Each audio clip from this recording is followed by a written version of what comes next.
بسم اللہ الرحمن الرحیم۔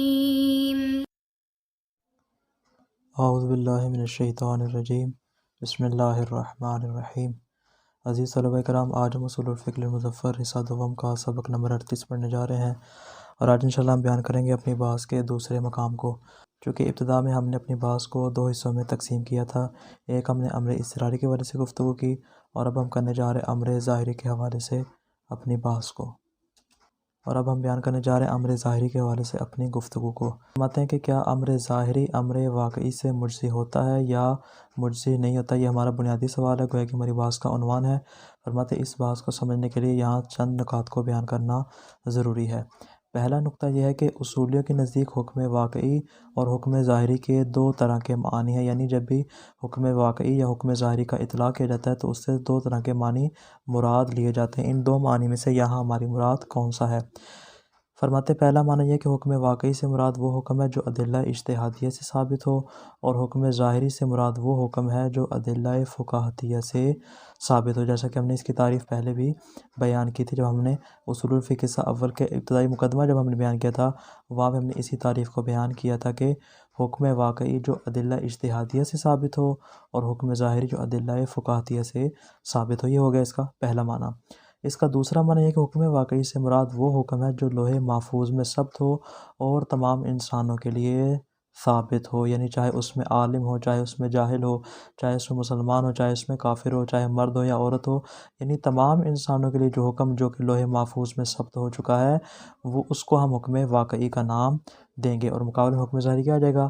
حکم ظاہری وہ حکم ہے جو حکم واقعی سے جاہل ہونے کی صورت میں ثابت ہو، یعنی جب حکم واقعی آپ کو معلوم نہ ہو، جو حکم واقعی سے آپ کیا ہو، جاہل ہو، یا حکم واقعی کے بارے میں آپ کو شک ہو، اس صورت میں جو حکم واقعی کی جگہ پہ آنے والا دوسرا حکم ہوگا، ہم اس کو حکم ظاہری کا نام دیں گے۔ پس اگر ہم اس والی تعریف کو مراد لیتے ہیں، فرماتے اس صورت میں جو حکم ظاہری ہے یہ امارات اور اصول دونوں کو شامل ہوگا۔ یعنی جب ہم نے کہہ دیا نا ہمیں حکم واقعی معلوم نہ ہو، تو اس میں امارات بھی ہے، حکم واقعی سے اس میں بھی جہالت ہو سکتی ہے، اور جب جہالت وہ اصول کو بھی شامل ہو سکتی ہے کہ اس صورت میں ہمارے لیے امارات یا اصول عملیہ کیا ہو جائیں گے؟ ثابت ہو جائیں گے۔ امارات اور اصول عملیہ سے ہماری مراد کیا ہے؟ فرماتا ہے کہ ہماری مراد امارات اور اصول عملیہ سے یہ ہے کہ وہ والے طرق کہ جن سے حکم واقعی ثابت ہوتا ہے ان کو ہم امارات کا نام دیتے ہیں، یعنی امارہ بمعنی نشانی کے۔ انشاءاللہ اس کی تفصیل آگے بھی مباحث حجت میں آ جائے گی۔ فرماتا ہے کہ اس سے مراد یہ ہے کہ وہ والے طرق، وہ والے راستے اور وہ والے طریقے جن سے ہمارے لیے حکم واقعی ثابت ہو، ہم اس کو امارات کا نام دیتے ہیں۔ اور اصول سے ہماری مراد کیا ہے؟ اصول سے مراد وہ والے طرق ہیں جو کہ مکلف کو حیرت سے باہر نکالنے میں مددگار ہوتے ہیں۔ جب مکلف کیا ہوتا ہے؟ مشکوک ہوتا ہے، اسے معلوم نہیں ہوتا، متردد ہوتا ہے کہ میں اس امر کو انجام دوں، اس امر کو انجام دوں، میں کس کو چھوڑوں، کس کو بجا لوں۔ فرماتے اس کو حیرت سے باہر نکالنے کے لیے شارع اور مولا جو ہمارے لیے کچھ اصول اور قوانین مقرر کرتا ہے، ان کو ہم اصول عملیہ کا نام دیتے ہیں۔ اس اعتبار سے فرماتے جو حکم ظاہری ہے وہ امارات اور اصول دونوں کو شامل ہو جائے گا۔ چونکہ ہمارا یہاں پہ مراد دوسرا معنی ہے، اس اعتبار سے فرماتے ہم امارات اور اصول دونوں کے حوالے سے تفصیل سے انشاءاللہ گفتگو الگ الگ کریں گے۔ یہ ہو گیا پہلا نقطہ، امر واقعی اور امر ظاہری کی تعریف ہمارے سامنے کیا آتی ہے۔ دوسرا نقطہ یہ ہے کہ امر ظاہری سے مراد وہ امر ہے جو اصول عملیہ میں سے کسی اصل اور امارات میں سے کسی امارہ سے ثابت ہو، اس کو ہم امر ظاہری کا نام دیتے ہیں۔ جیسے خبر واحد سے جو چیز آپ کے لیے ثابت ہو، خبر واحد ایک امارہ ہے، فرماتے اس امارہ کے ذریعے جو چیز آپ کے لیے ثابت ہوگی ہم اس کو امر ظاہری کا نام دیں گے۔ اسی طرح فرماتے اصول عملیہ میں سے انشاءاللہ اصول کے چوتھے حصے میں آئے گا کہ اصول عملیہ جو ہے وہ جو کہ عمومی وہ چار طرح کے، جن میں ایک استصحاب ہے۔ فرماتے استصحاب چونکہ اصول عملیہ میں سے اگر اس اصل سے ہمارے لیے کوئی حکم ثابت ہو جائے، ہم اس کو حکم واقعی کا نام نہیں دیں گے بلکہ اس کو حکم ظاہری اور امر ظاہری کا نام دیں گے۔ یہ ہوگا دوسرا نقطہ۔ تیسرا نقطہ یہ ہے کہ اگر کسی مقام پہ ہماری رسائی حکم واقعی تک نہ ہو اور امارات ہمارے پاس موجود ہوں، اس صورت میں فرماتے ہیں حکم واقعی ہمارے لیے منجز نہیں ہوگا۔ کیوں؟ اس لیے کہ حکم واقعی تک ہماری رسائی ہے ہی نہیں، ہم نے کوشش بھی کی، تلاش بسیار کے باوجود بھی ہمیں حکم واقعی نہ مل سکا۔ جب حکم واقعی نہیں ملا اس صورت میں حکم واقعی ہمارے لیے منجس نہیں ہوگا، بلکہ وہی امارہ جو اس مقام پر کسی حکم کے اوپر قائم ہو رہی ہے، فرماتے یہی امارہ، یا اگر امارہ نہیں ہے تو اصول عملیہ میں سے جو اصل قائم ہوگی، فرماتے وہی ہمارے لیے کافی شمار ہوگی۔ وجہ وہی جو میں نے بیان کی، کیونکہ تلاش کے باوجود ہمیں حکم واقعی نہیں ملا، اس صورت میں مولا کی جانب سے یہ والا امارہ اور یہ والا اصل ہمارے لیے معذر قرار پا جائے گا، ہمیں قیامت والے دن معذور قرار دے گا، اور مولا کی جانب سے ہمارے اوپر عقاب بھی نہیں ہوگا۔ یہاں تک ہو گئے 3 نکات مکمل۔ مصنف فرماتے کہ یہ والے جو 3 نکات ہیں یہ مورد اتفاق ہے، یعنی حکم واقع اور حکم ظاہری سے مراد کیا ہے، وہ والا بھی نقطہ مورد اتفاق ہے، اور امر ظاہری سے ہماری مراد کیا ہے، یہ بھی مورد اتفاق ہے، اور یہ والا بھی کہ حکم واقعی نہ ہونے کی صورت میں ہمارے حق میں امارہ یا اصول جس کو ہم نے حکم ظاہری کا نام دیا وہ ہمارے لیے کافی ہوگا۔ فرماتے اس میں تو کسی کو اختلاف نہیں ہے۔ اختلاف کس میں؟ فرماتے اختلاف چوتھے نقطے میں ہے۔ چوتھا نقطہ کیا ہے کہ حکم واقعی نہ ہونے کی صورت میں ہم نے کہا کہ جو حکم ظاہری ہے، جو امر ظاہری، وہ ہمارے لیے کیا ہے، حجت ہے۔ اب مکلف نے امر ظاہری کے اوپر عمل کر لیا، اس کو حکم واقعی نہیں ملا، اس نے کوشش بھی کی، اس نے تلاش بھی کیا، لیکن اس کو حکم واقعی نہیں ملا۔ اب اس کے پاس ہے حکم ظاہری، اس نے حکم ظاہری کے مطابق کسی پر عمل کر لیا۔ اب فرماتے ہیں عمل کرنے کے بعد میں کشف خلاف ہو جائے اور اس کو پتہ چلے کہ میں نے جو عمل کیا وہ میرا عمل صحیح نہیں، یعنی اس کے برخلاف اس کا کشف ہو جائے، تو سوال یہ ہے کہ جو اس نے جس طرح کے امارہ یا جس اصل پر اس نے عمل کیا تھا، آیا وہی کافی اور مجزی ہوگی، یا پھر اس عمل کا اعادہ یا قضا کرنا ضروری ہوگی؟ یہ ہماری بنیادی بحث ہے اس امر ظاہری کے مقام میں۔ یعنی یہ والا امر ظاہری جس پر اس نے عمل کیا تھا، کشف خلاف کی صورت میں یہ امر ظاہری جو پہلے انجام دیا تھا یہ کافی ہوگا، یا اب امر واقعی کو دوبارہ بچا لانا ضروری ہے اعادہ یا قضا کی صورت میں؟ مصنف فرماتے ہیں کہ امارہ یا اصول، چونکہ ہم نے کہا تھا نا کہ ہماری بحث کے اندر امر ظاہری کے اندر امارات بھی شامل ہے، اصول عملیہ بھی شامل ہے۔ فرماتے ہیں چونکہ ہماری گفتگو دونوں کے بارے میں، لہٰذا ہم دونوں کے بارے میں انشاءاللہ بحث کریں گے۔ فرماتے ہیں اگر امارہ یا اصول کا کشف خلاف ہو جائے، اب اس میں پھر 2 صورتیں ہیں، یا تو وہ امارہ یا اصول کا جو میں کشف خلاف ہوا ہے، جو چیز ہمارے لیے کشف کر رہی ہے اس کے برخلاف کو، یا تو وہ کوئی یقینی امر ہوگا، یا ہمارا قطع ہوگا، ہمارا یقین ہوگا، یا وہ کوئی دلیل معتبر ہوگی۔ 2 صورتوں سے خالی، یعنی ایسی دلیل جو دلیل ظنی ہے مثال کے طور پہ، لیکن شارع نے اس کو معتبر قرار دیا۔ فرماتے یا تو یقینی ہوگا یا دلیل معتبر سے ہوگا۔ اس اعتبار سے 2 ضرب 2 4 ہمارے پاس کلی طور پر 4 طرح کی صورتیں آ جائیں گی۔ انشاءاللہ واضح ہو چکا ہوگا کہ ہمارا اصول چونکہ 2 ہیں، ان میں بھی آگے 2 صورتیں بن جائیں گی، اس اعتبار سے ہمارے سامنے ٹوٹل 4 صورتیں آ جائیں گی۔ انشاءاللہ کل سے تفصیل اس کی شروع کریں گے۔ فرماتے المقام الثانی الامر الظاہری، دوسرا مقام ہے امر ظاہری کے بارے میں۔ تمہید، آج کی گفتگو انشاءاللہ تمہیدی ہوگی، اس میں چند نکات کو ہم بیان کریں گے۔ الحکم ظاہری اصطلاحان، حکم ظاہری کی 2 طرح کی اصطلاحات ہیں۔ احدہما ما تقدم فی اول الجزء الاول، فرماتے ہیں اس کی پہلی تعریف، پہلی اصطلاح یہ ہے جو کہ ہم نے جزء اول کے ابتدا میں بیان کی تھی، وہ کیا ہے؟ وَهُوَ الْمُقَابِلُ لِلْحُكْمِ الْوَاقِعِ، حکم ظاہری سے مراد وہ والا حکم ہے جو کہ حکم واقعی کے مقابل میں ہوتا ہے۔ آگے فرماتے ہیں وَإِنْ كَانَ الْوَاقِعِ مُسْتَفَادًا مِنَ الْأَدِلَّةِ الْاجْتِهَادِيَّةِ الظَّنِّيَّةِ، فرماتے ہیں اگرچہ جو حکم واقعی ہے وہ ادلہ اجتہادیہ ظنیہ سے آپ کو حاصل ہی کیوں نہ ہو رہا، یعنی جو ادلہ اجتہادیہ سے حکم ثابت ہوگا اس کو حکم واقعی کا نام دیں گے، اور جو ادلہ فقاہتیہ کے ذریعے ہمارے لیے ثابت ہوگا جو کہ حکم واقعی کا بالمقابل ہے، جس کو ہم نے حکم ظاہری کا نام دیا، فرماتے ہیں وہ امر ظاہری یا حکم ظاہری کے نام سے ہمارے پاس آ جائے گا۔ فَيَخْتَصُّ الظَّاهِرِ بِمَا ثَبَتَ بالأصول العملیہ، پس اصول عملیہ سے جو حکم ہمارے لیے ثابت ہوگا ہم اس کو حکم ظاہری کا نام دیں گے۔ اس اعتبار سے دیکھیں تو فقط یہ اصول عملیہ کو شامل، اس میں امارات نام کی کوئی چیز نہیں۔ اگر ہم اس پہلی تعریف کو مراد لیں تو اس اعتبار سے اس میں کیا ہو جائے گا، جو ادلہ اجتہادی سے ثابت ہو وہ حکم واقعی، اور جو ادلہ فقاہتیہ یا اصول عملیہ سے ثابت ہو وہ ہو جائے گا حکم ظاہری۔ وثانیہما، فرماتے دوسری اس کی تعریف کیا ہے، دوسری اصطلاح کیا ہے؟ کل حکم ثبت ظاہرا عند الجہل بالحکم الواقعی الثابت فی علم اللہ تعالی، فرماتے جو خداوند متعال کے علم میں ہمارے حکم واقعی ثابت ہے، اگر وہ حکم واقعی آپ کو معلوم نہ ہو، اس کے جہالت کی صورت میں، اس کے معلوم نہ ہونے کی صورت میں ظاہراً جو حکم آپ کے لیے ثابت ہوگا ہم اس کو حکم ظاہری کا نام دیں گے۔ فرماتے اس اعتبار سے پھر ہماری تعریف وسیع ہو جائے گی۔ فیشمل الحکم الثابت بالامارات والاصول معاً، اس اعتبار سے فرماتے ہیں جو حکم ظاہری ہے وہ ہر اس حکم کو شامل ہو جائے گا جو امارات اور اصول دونوں سے کیا ہو رہا ثابت ہو رہا ہو۔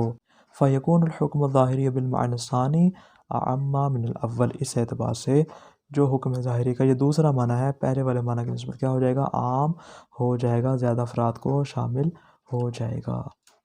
آگے فرماتے ہیں وَهَذَا الْمَعْنَى الثَّانِيُ الْعَامُ هُوَ الْمَقْصُودُ ہنا بالبحث سے، فرماتے ہیں یہ جو دوسرا معنی ہے، فرماتے ہیں یہاں پہ ہماری گفتگو اسی دوسرے معنی کے حوالے سے ہے، پہلے معنی کے حوالے سے نہیں ہے۔ فرماتے ہیں فالامر الظاہری، گویا کہ ہم امر ظاہری کی اگر ہم دو الفاظ میں ایک جملے کے اندر مختصر سے جملے میں تعریف کرنا چاہیے تو ہم یہ کہیں گے امر ظاہری وہ ہے ما تضمنہ الاصل او الامارہ، کہ جس میں کوئی اصل یا کوئی امارہ شامل ہو، اس کو ہم امر ظاہری کا نام دیں گے۔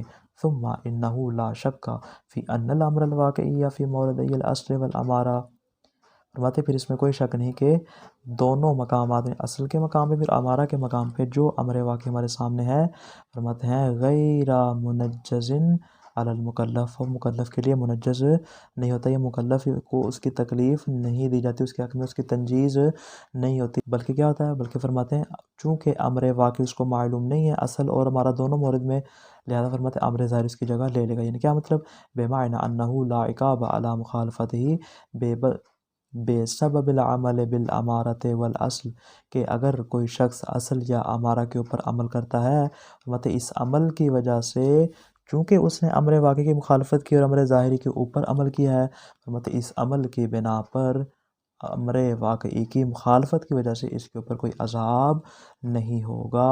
کس صورت میں، لو اتفقا مخالفتہما لہو، اگر کیا ہے اصل اور امارہ کی ذریعے کیا ہے مخالفت ثابت ہو جائے امر واقعی کی۔ یعنی کیا بات کریں، یعنی کہہ رہے ہیں کہ اگر اس کی مخالفت ہو جائے امر ظاہری کے ذریعے تو فرماتے یہ معذر قرار پا جائیں گے، اصل اور امارہ یہ کیا قرار پائیں گے، اس کو بروز قیامت خدا کے سامنے معذور قرار دیں گے۔ کیوں، لأنہ من الواضح ان کل تکلیف غیر واصل الی المکلف بعد الفحص والیأس غیر منجز علیہ، اس لیے کہ یہ بات روز روشن کی طرح واضح ہے کہ ہر وہ تکلیف جو کہ تحقیق و جستجو کرنے کے بعد اور مایوس ہو جانے کے بعد حضرت مکلف تک نہیں پہنچتی، غیر منجز علیہ، وہ اس کے لیے منجز بھی نہیں ہوتی، اس کو تکلیف بھی نہیں دی جاتی۔ کیوں، اس لیے کہ ضرورت ان تکلیف انما یتنجز بوصولہ بأی نحو من انحاء الوصول، اس لیے کہ تکلیف اس صورت میں منجز ہوتی، تکلیف میں یہ شرط ہے کہ جب وہ کسی نہ کسی طریقے سے مکلف تک پہنچ جائے، ولو بالعلم الاجمالی، چاہے علم اجمالی کے ذریعے ہی کیوں نہ پہنچ رہی، کسی نہ کسی طریقے سے اس کا مکلف تک پہنچنا ضروری ہے۔ جب تک نہیں پہنچے گی تب تک فرماتے ہیں جو امر واقعی، جو حکم واقعی ہے وہ اس کے حق میں منجز بھی نہیں ہوگا۔ فرماتے ہیں ھذا کلہ لا کلام فیہ، فرماتے ہیں یہ جو ہم نے تین نکات بیان کی اس میں تو کسی کا اختلاف نہیں ہے، امر واقعی امر ظاہر کی جو تعریف کی اس میں بھی اختلاف نہیں، امر ظاہری سے ہماری مراد کیا ہے اس میں بھی اختلاف نہیں، اسی طرح امر واقعی نہ ہونے کی صورت میں امر ظاہری کے اوپر عمل کرنے کے اعتبار سے بھی کسی کو اختلاف نہیں ہے۔ وسیأتی فی مباحث الحجہ تفصیل الحدیث عنہ، فرماتے ہیں انشاءاللہ مباحث حجت میں اسی کے متعلق تفصیل سے گفتگو آ جائے گی۔ فرماتے ہیں یہاں تک تمہاری بحث نہیں، اصل ہماری جو بحث ہے وہ انما سے آگے بیان کریں۔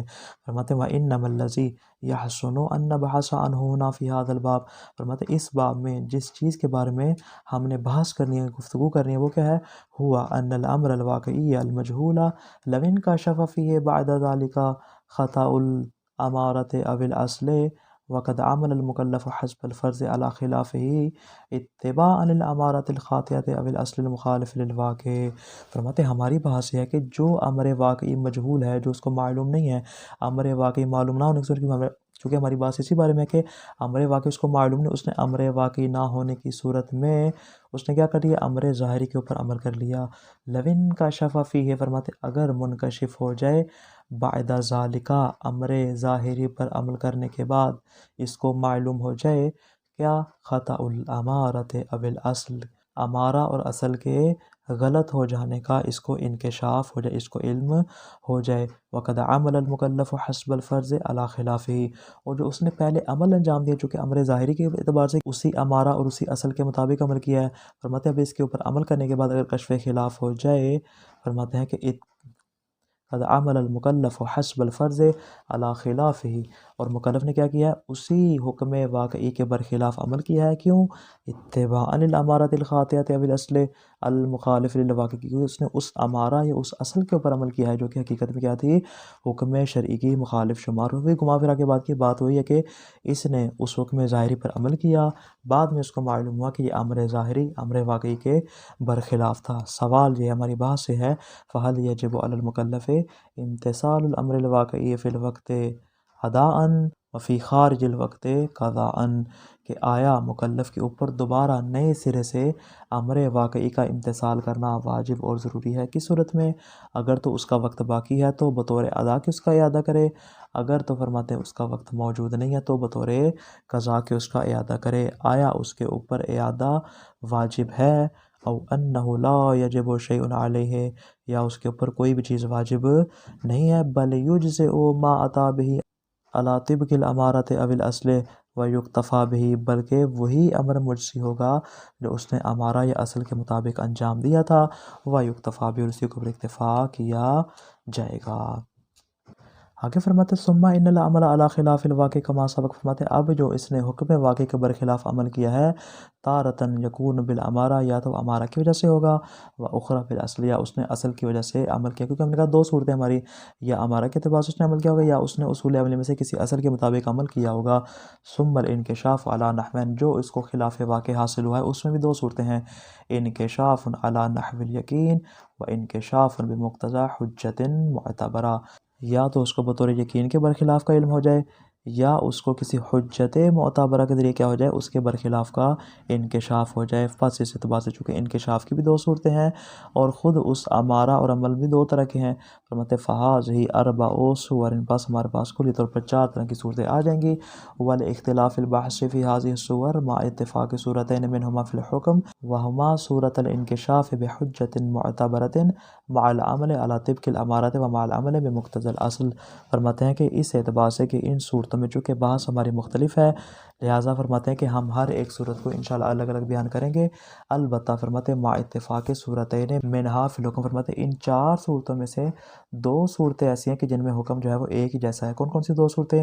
وہما صورت الانکشاف بحجت معتبرہ مع العمل علی طبق الامارہ، اگر اس نے امارہ کے مطابق عمل کیا، بعد میں کسی معتبر دلیل کے ذریعے انکشاف خلاف ہو جائے، یا اس نے اصل کے مطابق عمل کیا، بعد میں کسی حجت معتبرہ سے کیا ہو جائے؟ انکشاف ہو جائے۔ چونکہ ان دو صورتوں کا حکم ایک جیسا ہے، لہٰذا فرماتے ہیں ان دونوں کو ملا کر ایک جگہ بیان کریں گے، باقی دو صورتوں کو انشاءاللہ ہم الگ الگ بیان کریں گے۔ اس اعتبار سے فرماتے ہیں چونکہ چار صورتیں ہیں، دو صورتوں کا حکم ایک جیسا ہے، نعقد البحث فی ثلاث مسائل، فرماتے ہیں ہماری جو گفتگو ہے وہ انشاءاللہ 3 مقامات میں ہوگی۔ خلاصہ کیا ہوا آج کے درس کا؟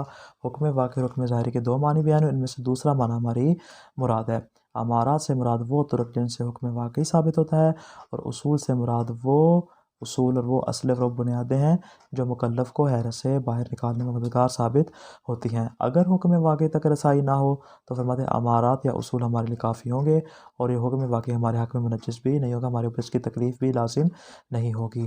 اگر حکم واقعی نہ ہونے کی صورت میں کسی نے حکم ظاہری کے مطابق عمل کر لیا اور بعد میں کشف خلاف ہو جائے تو کیا حکم ظاہری کافی ہے یا اعادہ اور قضا کی وہاں پہ ضرورت ہوگی؟ فرماتے ہیں امارہ اور اصول کی دونوں صورتوں میں اگر کشف خلاف یقین کی صورت میں یا حجت معتبرہ کی صورت میں ہمارے سامنے آئے تو کلی طور پر یہ 4 صورتیں بن جائیں گی، جس کے متعلق انشاءاللہ ہم 3 مقامات میں تفصیل کے ساتھ مکمل جزیات کے ساتھ بحث اور گفتگو کریں گے۔ والسلام علیکم ورحمۃ اللہ وبرکاتہ۔